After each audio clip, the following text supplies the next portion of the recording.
Hey guys, Palsteron here, and today let's talk about my Sentinel-and-Go Glacier strat. Now, over on my live stream on twitch.tv/Palsteron, I've been farming up quite a bit over the last few days, making the most out of my quad taps. And the reason is simply I wanted to get the money for a lot of Awakened Empowers. They're going for, I don't know, 15 to 20 exalts right now. I wanted to get 9 to level offhand with a bow and a quiver. And as you can see here, I was able to afford them without even really touching my stash taps all that much. And that is because after a lot of trial and error, we've come across this strategy. I think that at this point, it's not really a secret anymore that Sentinels are completely busted, completely insane. But a lot of people are not really interested in them all that much. To that, I will say I will try to get you interested in this video. And while a lot of strategies use Sentinels, right, this strategy really pushes them to the limit, both in terms of profitability and usability. But let's talk all about it. Now, I want to quickly address how this build actually makes its currency. But before we talk about Sentinels, I want to knock invitations out here real quick. We're not going to kill the boss of the map because we're running glaciers. Now, what you have to know, what is really important to know, is that you do not need to kill the boss of a map to get Searing Exarch or Eater of Worlds progress. All you need to do is actually spawn the influence in a map. So whenever you go into a map and you spawn your first pack, I'm actually not sure if you need to kill one mob for it, but I mean, you're going to do it anyways, but you do not have to kill the boss. And we're going to go over why this is so OP for Glacier in a second. Glacier is the absolute GG map for this strat. But the number two thing is, which is where most of our currency will come from, is Sentinels. Now, there's a lot of reward types which we're going to go over, and I will tell you all about what you can expect from those. It's going to be a lot of stack decks, a lot of raw exalted drops, a lot of expedition currency, right? More on that later. But basically just know that in terms of percentages, I would say that around 70 to 75% of your money will come from Sentinels, and then the rest will come from the free invitations that you're just going to pick up every 28th map. One thing I also want to make clear, which I kind of forgot, is gem XP, right? You also get quite a bit of gem XP. If we actually search for the enhances that I was leveling here, I'm not sure if I got free with Rhodas in, right? But I leveled quite a few of them. Let's see how many. Yeah, so in total, I think I leveled 27 enhances from level 0 to level 3. I haven't corrupted them yet, so this is going to be fun. We're probably going to do that on stream, right? Just know that this strat has a ton of EXP, not only for your character, but also for your gems, which, if you're leveling the right gems, can be around about 5 to 10% of your income in total. Also, if you have a tanky build, you could just like randomly level to 100. For example, we're almost at level 99 at this point. But let's talk about the strategy and the Atlas passive tree. Number one, we're going to be running Glacier, and that's for a few reasons that I will point out in the map showcase and the layout showcase, right? Yeah, we're going to have Searing Exarch progress, even though we're not going to kill the boss. We want to complete maps really, really fast, but completing does not mean killing the boss. It means using up your Sentinels and then leaving the map. And the only way that is viable is if you actually know what you're doing when it comes to Sentinels, which we're also going to discuss a little bit later. Everything will fit together, trust me. So number one, let's talk about the Atlas passive tree because it looks kind of freakish. So when it comes to a weird strat like getting into a glacier, just popping your Sentinels and getting right out, there's actually not that much on the Atlas passive tree that supports that, right? You don't want any breaches or legions or blights or anything like that, not even shrines, right? No metamorphs, no essences. They all just slow you down because they're all less currency per hour than just popping your Sentinels, which is really weird in a sense because Sentinels is actually so rewarding that it invalidates a lot of just the league mechanics that you have on your Atlas passive tree. But there's still a lot of things to do here because we still have to think about map sustain. And that's where our Atlas passive tree is going to come in. If you think about running glaciers, well, so you want to do like a third of the map and then pour it out, how are you going to sustain maps? Well, that is where the Atlas passive tree comes in. So you have to think about this Atlas passive tree as Sentinel carries all your currency like easily when you do this strat, but you have to sustain the map, and Glacier is not an easy map to sustain. So that's why we're putting all our eggs in one basket, which is a wandering path. Now, when it comes to certain strategies, especially Go, this keystone is just completely busted. So let's just think about what it does. Notable Atlas passive skills grant nothing, 100% increased effect of small Atlas passive skills. Now, when I first saw this keystone, I thought, okay, this is going to be unplayable, right? But turns out it's far from that because I underestimated how strong the small passives actually are. So basically what you do here is you can't take any keystones, right? There's no reason to do them. If I hover over a keystone, you see it does nothing, right? That excludes a lot of mechanics already, because a lot of mechanics are carried by the keystones, like for example, essences. But what we're doing here is we're beefing up our map with a ton of extra quantity. Map effect, right? Map modifier effect is quantity, rarity, and pack size. And then as well as that, we have like double the chance to duplicate maps. And we get up to 100% chance for maps we get up to 100% chance for one monster in each of your maps to drop an additional connected map, which in this case will be Marshes, right? Now, Marshes is not the best map ever, but there's only 2 connected maps to Glacier, and the other is Terrace. And I would say that Marshes is overall better because it has better blue sentinels. It's more like, it is just an open map, right? Whereas Terrace is more linear. You won't really find that many good blue sentinels, which is important. But just to be clear, Marshes we're only running if we're running out of glaciers. So what we're basically doing is we're taking all of the map modifier small nodes. We're taking all of the chance for maps to be duplicated. This goes for all the maps, right? Whenever a glacier drops, you have in total a 37% chance for it to be duplicated, right? Which is insane. That's every 3rd map. Now, also, as well as that, you have a 100% chance for one of the mobs to drop an adjacent map, right? Which is going to be procced quite a lot. I would say every 2nd map or so, because you're not killing all of the map, right? But you're killing the first part, so it will happen a lot, and those will also get duplicated quite a bit. So those are the 3 biggest things. Then we also have the quant, which is obviously huge, right? If we're talking about dropping maps, if we're talking about just dropping raw currency, right? You drop quite a bit of just raw exalted orbs, and that is not just because of the currency reward from the Sentinel. It's also because you have so much quant on the mobs with these nodes, right, which all get duplicated, on top of the empowerment of the Sentinel. But let's just look over what else I've taken. Now, singular focus in this strat actually makes sense because we're not completing bosses, right? We're only doing bosses every 28th map to get our invitation. More on that later. So we're not really burning any cortexes or elder or guardian maps or anything, right?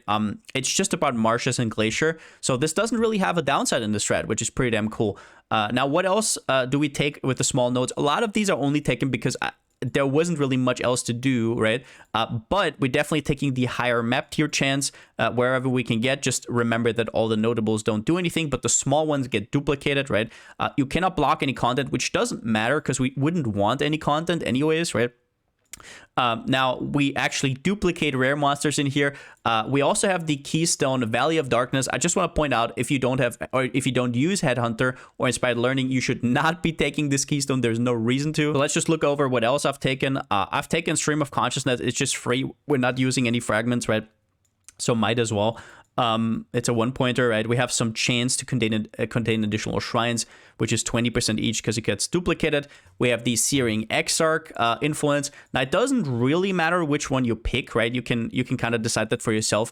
We're not doing any altars, just to be clear. So basically, this is just doubled, right? So we get 40% pack size of influenced mobs. It's only about the influenced mobs that spawn, not the altars themselves, right? Which is also pretty cool because that means we don't even need those notables at all, and which is also a reason why we're not going for Wrath of the Cosmos or Eldritch Gaze. Now, you'll have some points left, right? So at the end, you're just going to grab some chance for Rogue Exiles to appear. They're pretty cute with Sentinels because they're uniques, right? Some additional chance for Harbinger packs, and then down here, some more rogues. You can also take Dance of Destruction or Wellspring of Creation if you feel like it. Also, just to note, you do not need more than 20 of these nodes, right? Because they add up to 100%. 100% chance for each monster to drop an additional connected map, but it cannot go over 100%. So once you're at 100%, that should be it. Now, when it comes to the Atlas, you want 4 Washstones in with Glacier and Marshes favored. So we have 11 Glaciers favored right here and 1 Marshes. Why is that, right? So we want to drop Glaciers. This is like the best map ever. Marshes is like okay-ish, but this is where most of our money will come from. If you're running a long, juicy map with the map boss at the end, also has a chance to drop a map, right? It's pretty easy to sustain nowadays at some point. But since we're running a very short strat, we just want to get in, pop our Sentinels once again, go out. Sustain is a thing we have to think about, which we're going to address, which, like I said, we address with the Atlas passive tree. But on top of that, we need to obviously focus Glacier right here. And Marshes is there to kind of like, whenever we run out of Glaciers, to refresh ourselves on it. Now, how good is our sustain on glaciers alone? Well, I would say that you're going to sustain around about 85 to 90% of glaciers. It's kind of like an RNG thing, right? So for example, if you run 100 glaciers, you're gonna probably return around about 85 glaciers back. So you're just going to do that over and over until you run out, and then you run marshes. Now, as for marshes, let me check. I have them all in my tabs right here. Let's just let you check how many we have. I have a ton of marshes, which I don't really have to run because our sustain has been so good. I think from here on out, we don't have any. But yeah, these ones here, we have round about, I would say, like 200 marshes, right? So if we ran 200 marshes, we're probably going to get back round about 300 glaciers. And the reason we're going to get back so many glaciers is because if we're running marshes, now Glacier is a connected map, right? So now this 100% chance on the Atlas is going to function for glaciers. Whereas if we run glaciers, the connected map is marshes, right? So while running glaciers, it's actually quite hard to sustain it. But while you're running marshes, you're gonna drop them like candy. Now, really important is that you have one marshes favorite here, and that's just so we can actually drop it theoretically, right? Because while we're running glaciers, all of these nodes are going to spit out marshes, and while we're running marshes, vice versa, right? But you have to have this on your Atlas, in your favorite slot, because otherwise you cannot drop it since you have singular focus, and then it's going to be turned into like an orb of transmutation or whatever. So 11 glaciers and 1 marshes is the perfect setup. Don't change this. So let's give you a map showcase of Glacier. We're going to talk about how you roll them, etc. a little bit later. But right now, just pop in the Glacier. We don't use any map mods, no fragments, no nothing. It's just about completing them fast. So we go in, and now when we go in, the important thing is that we want to first pop our red Sentinel and then 2 times pop our blue Sentinel. I'll give you a little bit more info on the layout also in a second. So we go in, we pop our red one, right? And now our prerogative is basically getting a juicy blue Sentinel. I just popped it. All right, they got all empowered. Let's kill them all, right? All right, we got 2 maps back already. We got some rewards. And now the important thing is you have to look at the second explosion. Now that's going to be right here. And we pop it, right? We get all our rewards right here. Now, there's a few small things that you have to understand about this.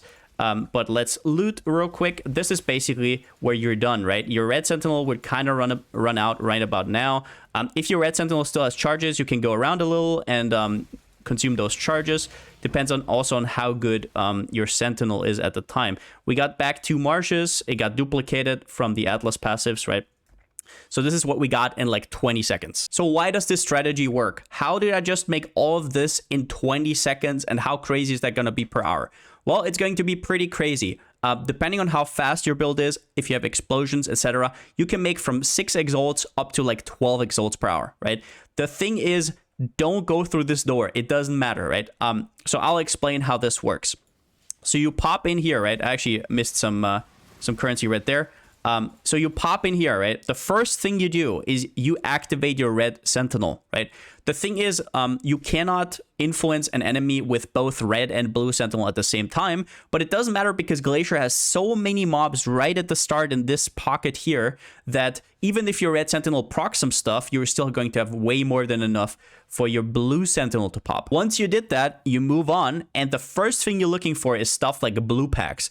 Now, blue packs are a lot better than white packs with Sentinels because they get more multipliers, right? In terms of like quantity or chance to have rewards. So once you see like a blue pack, I mean, obviously most of your mobs are going to be normal mobs. That's just how maps work. But if you see like a blue pack, just pop the blue one. You want to have around about, I don't know, 100-ish mobs around you.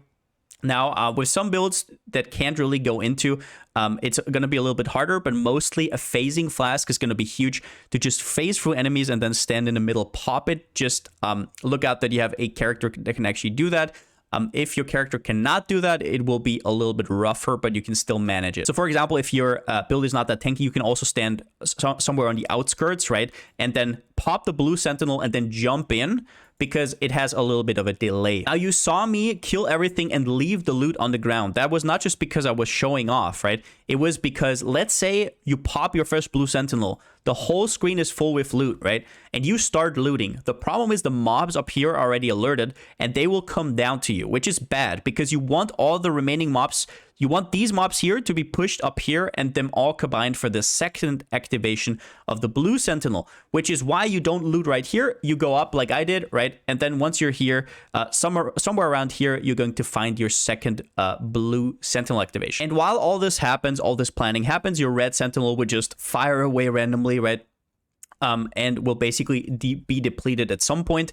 Now, there's often another pack in this corner right here, yeah? So, for example, if you have some charges left on your red sentinel, and if the red sentinel is like, okay, you don't have to do this, but it's usually nice to kind of deplete it, right? So you can go in this corner. There's often also packs in this corner. I think we already killed them, yeah, but if you're looking for more mobs, just look in corners. You don't really want to go through this door because then it doesn't really fit the strat, right? It's going to take too long. If your sentinel has like 10 charges left or whatever, it's not that big of a deal. Now, if you're a build like, for example, RF or a minion build, you'll have a lot of problems. If you're a minion build, I'm actually not sure you can do this strat. If you're in an RF build, you can help yourself with, for example, a remove ignite flask, right? So either you just don't pop the RF when you come in at first, or in between, you like have a flask that you press and then your RF goes away. Something like that, right? It's obviously annoying if you cannot control your damage because you don't want to kill the mobs right up front. You want to kind of like gather them for the blue sentinel. So now that I explained all of this, let's just do another one real quick to show you how this looks like. We go in, pop red sentinel, press the phasing flask. We're somewhere here. We're going to activate our blue sentinel. Everything got influenced. We have a lot of scarabs here. We go up here. This is the second activation. Everything got boomed, and we got our second loot explosion. At this point, you can kind of clean up because your red sentinel isn't done yet, right? And they also have a chance to obviously just drop normal stuff, right? So you can do this. In this case, we have like a betrayal, which is very annoying, which we don't really want to do. I guess let's just kill him so he's not that annoying. Let's pick up all our scarabs. Let's pick up the sentinels, and then we're going to poured out. Now let's quickly talk about marshes as well. So I already said that in the Atlas section, but basically this is a map next to Glacier, so it will drop a ton of glaciers from stuff like these small nodes, which makes it a perfect candidate to fill up on your glaciers. And I'm gonna be honest, once you have enough glaciers, it's probably gonna be hard to run out. But at the start, especially, I would just get some marshes, right? So marshes are way cheaper than glaciers. A lot of people are running glaciers for whatever strat, right? It's just a good map. So when you first start out, what I did, for example, is I bought 20 marshes, which were pretty damn cheap. And then I just farmed my own pool of glaciers. But let's check out how the layout actually looks like. So whenever you're doing marshes, all you have to realize is it's not as good as a glacier, right? And that is fine. You just want to go back to glaciers, but basically you pop in. Now, this can have a lot of variations. I'm just going to kind of tell you what to do. So number one, you're going to pop your red sentinel immediately, obviously, and then you will go up. And now what you're looking for is the same thing as in Glacier. You're going to look for a big pack. Now, in here, it's a lot harder to do, right? At the start, your red sentinel will do a lot of stuff. And then you'll go down. At some point, you will maybe see a shrine, maybe something. For example, here, there's a lot of things spawning. So here, I'm going to pop my first one. Boom, I have my first explosion. Let's see this. All right, some nice loot. You're going to make a ton of currency in here as well. It's just not as crazy as Glacier. So we dropped our first Glacier map. It didn't get duplicated this time around. Boom, we activated it. Everything dies. Let's see if we get another Glacier. In this case, we did not. So we got one Glacier back, basically converting a Marshes to a Glacier. Now, sometimes what can happen is that there's no big packs here, right? And you can maybe only deploy one of your blue sentinels.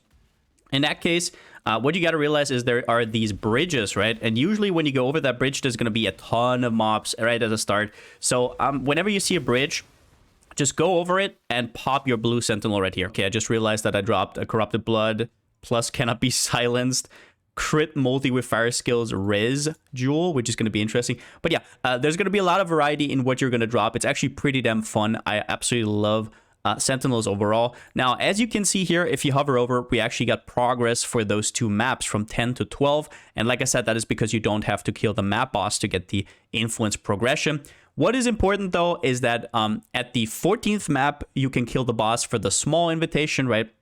the one here. The other ones are already sold to buy some Awakened Empowers, but these ones here. And once you get to the 28th map, you can run the incandescent, you can get the incandescent invitation from the boss. Now, just to put you at ease of mind, polaric invitations, you can theoretically forget, right? And then you get from the 14th progress, you don't do the boss.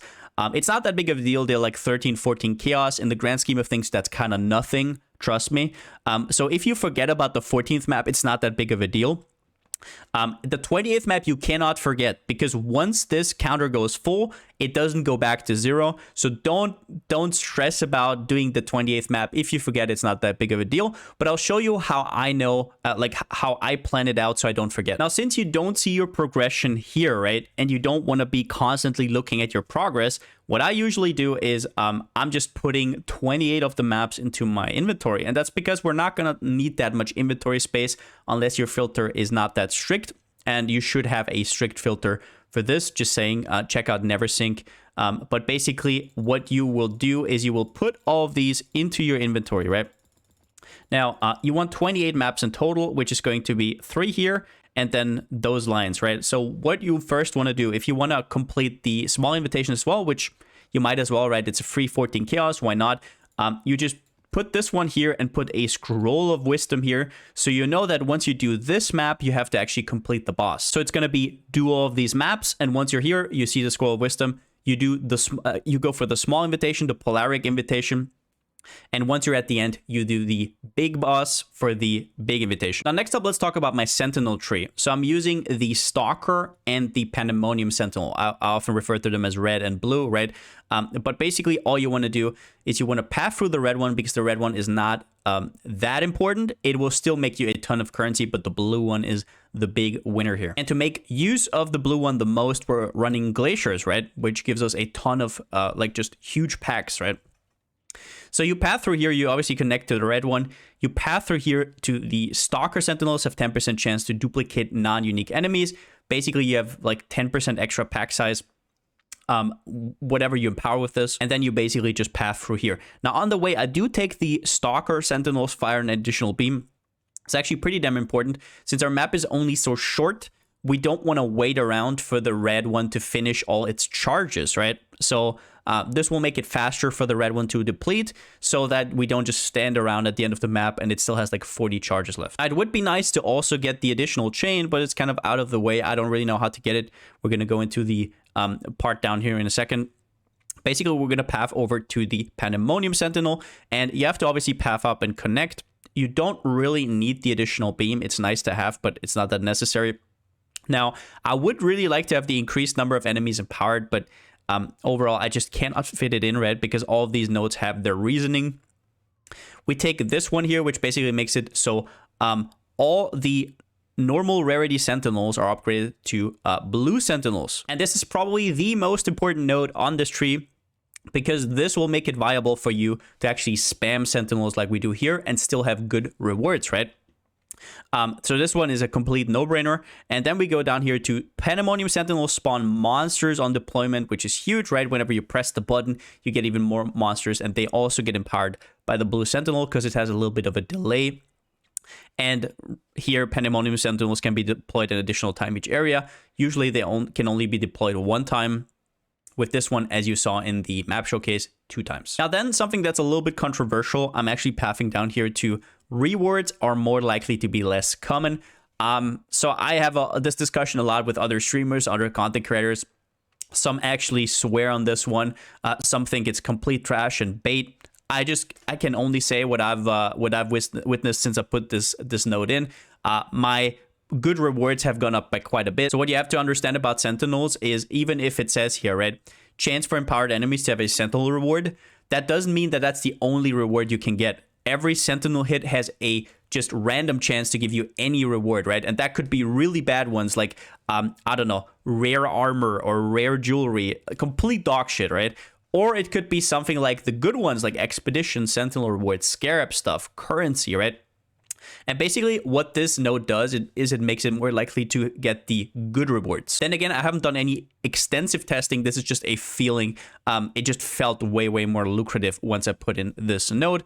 And on the way, you also have the rewards are more likely to be Sentinel rewards, and Sentinel rewards are huge. These are your recombinators. These are your Sentinels. These are your power cores. Now, before we get into the section of how to actually make your Sentinels and how to sustain them, we're going to look at what the best rewards actually are. What are you looking out for on your Sentinels? And I have these basically grouped in like S tier, A tier, and B tier. Now, to show you how this looks like is when I talk about Sentinel reward, for example, it means percentage chance for empowered enemies to have a Sentinel reward, right? This has different tiers. We're going to go over that. But basically, this would be in the S tier category. Now, the A tier category is still really good, but definitely worse than the S tier one. You usually still have to run it unless you have like crazy sustain. The B tier, you really only want to run if you have to.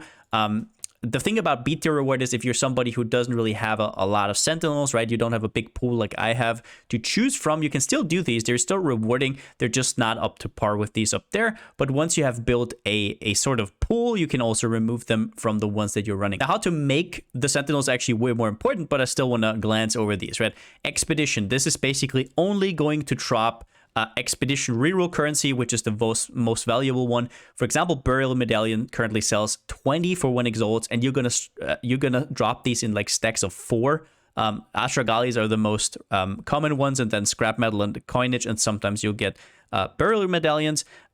As for Sentinel reward, these are just like your recombinators, which sell for at least 5 chaos each, up to like I think 7 or 8 chaos each. You will get a lot of Sentinels. What I want to say about this reward here is that especially if you don't really have a Sentinel pool like I have here, for example, I have a lot of stuff I want to run, right, before I run out and have to do it again. You definitely want to run these first, like first priority, because then you kind of get like more Sentinels, which will then make you snowball in terms of sustain. And Scarabs are also pretty damn strong. Expedition definitely the best one out of this. Sentinel clear second and Scarab clear third. As for A tier, now I would say currency is the most RNG one, but if you run these quite a lot, you will see your exalts, like raw exalts drops go up like crazy. Trust me on that one. But it is more RNG. If you're looking for a more like constant source of revenue, you want to go for fossils. Now, fossils aren't that crazy, but they just drop like candy, right? You don't really have a big drop. You do have prime chaotic resonators, which do drop, but they're only like 35 to 45 chaos each, which is still a nice upside. Just so you know, this isn't about like some big drop. This is just a constant flow of currency. And div cards, they can drop you divination scarabs, but mostly they're going to drop like a lot of times it's just bad div cards, sometimes good div cards that are like upwards of 50 chaos each. I haven't dropped anything big yet, but what you will drop quite a bit is stack decks, and stack decks are not just money, they're also a lot of fun. If I take all my tabs together, I'm pretty sure I'm currently at around about 1,000. And then for the rewards that aren't that important, Metamorph, just not that great. You don't have a big payoff that you can drop sometimes. It's just catalysts, right? Heist, which if you're fine with selling contracts and blueprints, I might be a little bit biased. I don't love that stuff, right? You're going to drop a lot of rogue markers. This could be higher up, and it could be in the A tier if you're fine with that. I just don't love it, right? And then at the end, there's also a mod called Chance to Add Rewards. So the thing about this one here is there's obviously a random chance that your Sentinel will get a random reward, right? And that just adds on top of that. Now, I would only run this if you follow my Sentinel tree, which uses this node down here, because then the random rewards have a better chance to be upgraded to good ones. But overall, this is the bottom of the barrel, and this you only want to use if you really need to. All right, so when it comes to Sentinel breeding and which Sentinels to run, I have to explain the basics here at the start, so I'll do my best to do that in a short time frame. Two things that are important. Number one, Sentinels have a duration. It empowers a specific amount of enemies, and it also has an empowerment value. The duration doesn't really matter all that much, but how many enemies you empower matters, and the empowerment value matters. So empowerment value just means you get better rewards from the things that you empower, and they also get stronger in return. So the higher, the better. And also, the more enemies you empower, obviously, the better, because the more chance you have for good rewards. Just to be clear, these are not about the rewards. I'm just showing you the base types. Now, there's also rustic base type, but basically the really bad ones don't matter. Bronze is pretty damn bad. Cobalt is pretty damn bad, right? These go up in like item requirement, as you can see here. Then you have like Cobalt, Brimstone, and these three types are pretty damn bad, right? So Brimstone, Cobalt, and Bronze, not that viable, but you usually still pick them up because you can actually upgrade the base, which we're going to talk about. So if these have good rewards, they're still worth it. If they don't, they have no value to us, right? Now, Amberstone is actually good enough to be used. This is actually very, very close to the better ones, but it's still not just there, right? What we're really looking for is Obsidians. Now, this is the prime example of what you want to have. Obviously, the mods don't matter, just the base, right? You empower a ton of enemies. It has really good empowerment, which can obviously be scaled. And these are basically the best base that you can drop. Now, beyond that, there's some other bases, like, for example, the Ancient one, right? These cannot drop, but the thing is they can be made by upgrading stuff, right? So whenever you do power cores, you have a chance to upgrade into a base like this, which is obviously huge. So with the base types explained out of the way, for example, let's say you have an Obsidian here. So this one is usable, right? This is an Obsidian. It doesn't have +2 charges, which is unfortunate, right? Stuff that has +2 charges is really good because you can use it more often. Down here, you see like the amount of charges that it has. So let's say I run this, right? And I run it for 8 maps in a row. It goes from 8 charges to 0.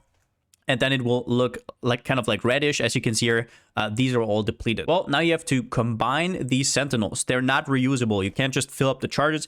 You have to reuse them. There's 4 types of power cores.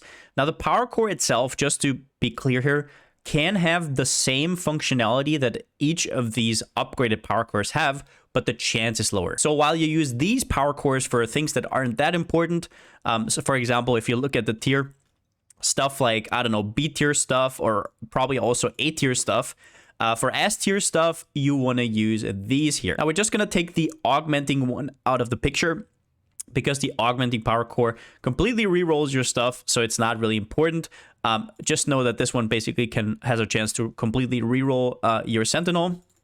But these two are important, amplifying and transforming. So transforming has a higher chance to get a special base. Once again, you have the same thing with the power core, but if you want to get special bases, like for example, let's go into my Sentinel folder, special stuff like Ancient or Primeval, or these ones here, you will want to use transforming power cores. And then we have the amplifying power cores, which don't give you an extra chance to upgrade to some of these bases, but they actually give you chances to upgrade your reward tiers. So for example, if we press Alt here, we can see that the chance for empowered enemies to have a div card is tier 3. How do I get that to tier 2? That is exactly what you do with these amplifying power cores. Now, how would I use these in specific scenarios? Now, transforming power cores I use whenever I have 2 obsidian bases already, which is the best base you can drop normally. So for example, in this case, let's say I have this cryptic sentry, blah, blah, blah, obsidian. We have a chance to get currency and chance to get metamorph. So this one's pretty damn good, right? But it has an obsidian base tab, which can be even better. Now let's take it. What would we combine this with, for example? The one thing that's really, really strong on these types of Sentinels is added charges. So for example, I have a tab here where I have obsidians, which is the best base tab, that also has +2 charges. So if you hover over here, these all have +2 charges. So in this case, I'm going to try to combine this Sentinel with this Sentinel, because then I also have a chance to get into the mod pool. I get the +2 charges. The quantity can also be nice. It's not that important for us. We're more looking to retain either the currency or the metamorph reward, or both if we get lucky, right? But basically at this point, we're not really looking for the amplifying one. We're looking to get a better base type, right? So what we're going to do is we're going to push transforming, and we're going to combine them. And as you can see, now we have a fully charged obsidian. Let's see if we bricked it. Nope, we retained both the currency and the metamorph reward. We did not get our upgrade. Now, my feeling is that with this transforming core, once again, the chance to upgrade a base type is round about 1 to 5. I might be wrong here. 1 to 5 or 1 to 6.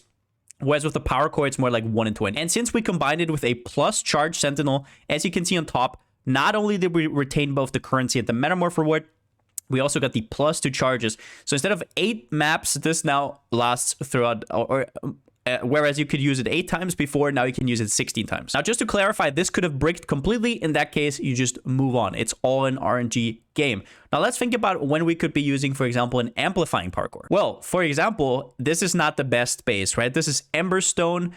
You don't really want to use a transforming on this because you're first looking to upgrade it into Obsidian, right?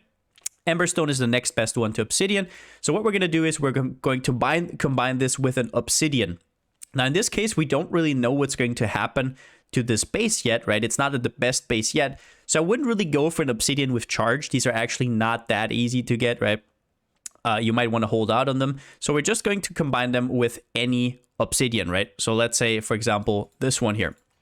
And we're going to do that with the amplifying. So if we hover over here, this is not that great of a Sentinel. It has currency reward, nothing really else. It's not the best base. You hover over it, you see this is T2 chance to have currency rewards. So what we're going to try to do is maybe get that to tier 1, right? And it has a 50-50 outcome. Either it's going to be an Obsidian or it's going to be an Emberstone. So let's try that out. Boom, boom. Now, first up, we upgraded the base, but that doesn't mean that we're out of the woodworks yet because we could maybe not retain the currency. But in this case, we get the currency. We didn't get the upgrade. Like I said, with the power core, it's going to be way less likely that you get an upgraded mod than with the amplifying one. Now, in terms of when you use the normal power core, this has a few uses. For example, if you have a really bad base and you have only an okay reward, right, then you use that. Now, obviously, not everything will be a big hitter like this one here. Not everything will have a crazy base, crazy reward. So basically, whenever you feel like this Sentinel is not worth that much to you, use the power core, the normal one.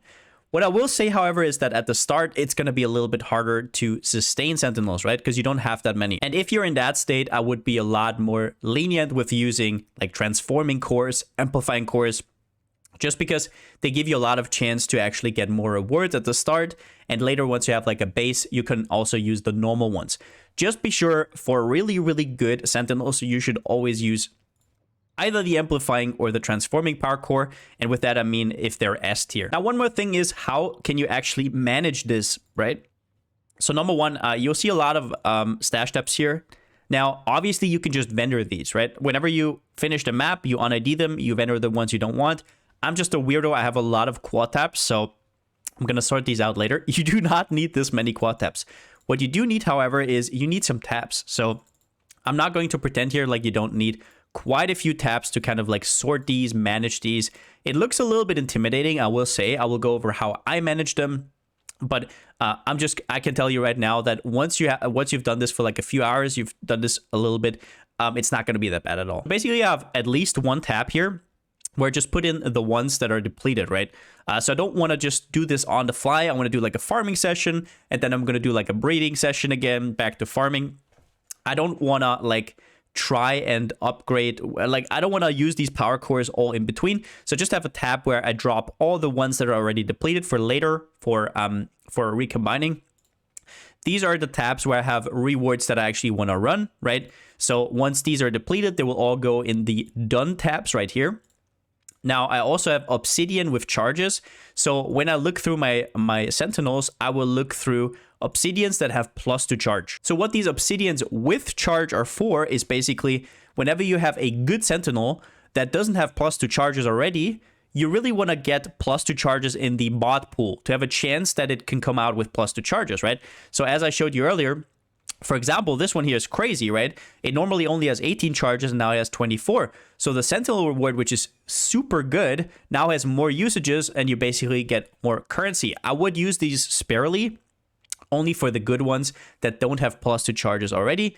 And for the ones that already have charges, all you really need is to combine them with Obsidians. Now, obviously, in the best case scenario, you would like to combine good ones with good ones and then get a crazy Sentinel. But in a strategy like this, where you just churn through them so fast, honestly, it doesn't really matter. What I will say is that in my experience, if you combine rare ones with rare ones, you're going to get way more modifiers. So you might think, for example, oh, if I combine this with something, I really want to keep the Sentinel reward. So I'm just going to combine it with something that only has one mod. So I can't brick it as easily, right? It doesn't really work that way, because if you combine, for example, a 1 mod one with a 4 mod one, there's way more chance that it's going to turn into like a 2 mod or a 3 mod therefore making it harder to hit that mod anyways, right? If you combine this with a 5 mod one, sure, there's more mods in the pool, but you'll also most of the time get like a 5 mod back. Then at the end, I have a tab for special ones here. Now, what I do with these special ones is, if I have a S tier reward, right, that already has +2 charges, and it's an obsidian. So, for example, what would be a good example? This is like a tier 1 currency reward with +2 charges. This one is completely crazy. This is the perfect roll, 5%. If I want to combine this with something, I'm probably going to combine it with one of these special mods, because then without any like cores, it doesn't matter, right? I have a 50% chance for the obsidian to turn into one of the special bases, right? So that is what I'm going to do with stuff like special bases. So even if your special bases like here, they don't have any good mods, special bases are always worth keeping to combine them with other crazy obsidians. So once again, a tab for everything that's depleted, a tab for rewards that you're going to run, which then go into the depleted tab. Obsidians with +2 charges are special. Normal obsidians you're going to drop like candy, but it's still nice to have like a tab for them whenever you need them. And then the special bases. So I think we figured out basically everything. Now, in the conclusion here, let's talk about some of the summed up points. Number one, glaciers are insane for Sentinels, and that's because of how the layout is structured. You go in, the first pocket has a ton of mobs, and you can basically go out right after, because the rest of the mobs are going to be scattered across the rest of the map. Next up, your exalts per hour will highly depend on understanding Sentinels. When I started this, I made around about 7 to 8 exalts per hour. Right now, we're at around about 10x plus per hour. The thing is, the better you get at managing these, the less time you waste by managing these. Just to give you a straight up, at the start you're gonna struggle. It's gonna be kind of like overwhelming, but once you figure it out, you're gonna be like, what the hell have they done? How is this so crazily rewarding? In one of my last videos, I said that this is the second most rewarding league after Delirium. I will actually have to retract that. After understanding Sentinels now, this is way crazier than Delirium. I would say this is probably the most rewarding league mechanic ever. If you have not until now engaged with it, I plead with you, you're gonna, yeah, you have to, right? Your X per hour will depend on this a lot. This is a very skill-intensive league, understanding what's going on. And here I have a few downsides of the strategy, which is, number one, this needs a strong character. And not only that, right? You're going to empower all the mobs around you. All the mobs are going to be empowered. So you have to have the damage for it. You have to have the survivability for it. But not only that, it also for some specific builds like RF or minions, it's going to be hard to actually not just kill everything outright. You want to like pull everything together and then pop your blue Sentinel, which is really hard as a minion build. And if you're an RF build, you have to kind of like be cautious about when you pop your RF, right? Maybe have like an anti-ignite or anti-burning flask to actually remove your RF whenever you need to. But overall, yeah, this is not like a starter strat. This needs a strong character. And on top of that, this needs some stash tabs to manage your Sentinels. Now, number one, I'm talking about these stash tabs here, right? These stash tabs here, you don't need these because you can just like un-ID them every map, sell the ones that you don't want. But you'll need some quad tabs and some normal tabs just to manage your Sentinels on top of everything else you're already doing, right? So just be aware of that, especially if you're completely free to play. This is going to be really hard to manage, right? So the strat might not be for you then. And just as a reminder, do your bosses every 14th and 28th map. I already talked about this, but basically you get progression towards Searing Exarch or Eater of Worlds, whatever you want to do. And every 14th and 28th map, you actually want to pop the boss. So you usually don't kill the boss, but every 14th map, you get a Polaric invitation, right? This one here, and every 28th map, you get the big boy, the Incandescent invitation. But yeah, I hope I could give you some insight into how this one actually works. I absolutely love this league just for Sentinels, right? Arch Nemesis definitely took away a lot of the steam. I think it's really unfortunate that they had to make rares that much stronger in a league where it's already about making mobs stronger. So a lot of people got kind of like a sour taste of Sentinel at the start. Which is unfortunate, but I can tell you that this is going to be a lot of fun now that Arch Nemesis rares are tuned down quite a bit. Just don't forget, if you're not running Headhunter or Inspired Learning, to definitely remove Valley of Darkness. But with that being said, really hope you have a lot of fun with the strat, and see you next time. But that's it for the video. If you liked it, give it a thumbs up, and if you haven't already, subscribe. As always, a huge shout out to my Twitch subscribers and my Patreons. I couldn't do videos like this without you. Thank you so much for the support, and yeah. We're going to now level all of these Awakened Powers. I think my next enhance is already almost full again. This strat has some crazy gem XP. I should have probably made that a little bit clearer. But we're going to level these empowers to level 4, and maybe we're going to get one of the new level 5 empowers. We're going to see how it goes. Overall, ton of fun. If you have a build with explodies, this is going to be nuts because of Glacier, right? A lot of maps, a lot of explosions. But yeah, since I still don't have a slogan, see you next time.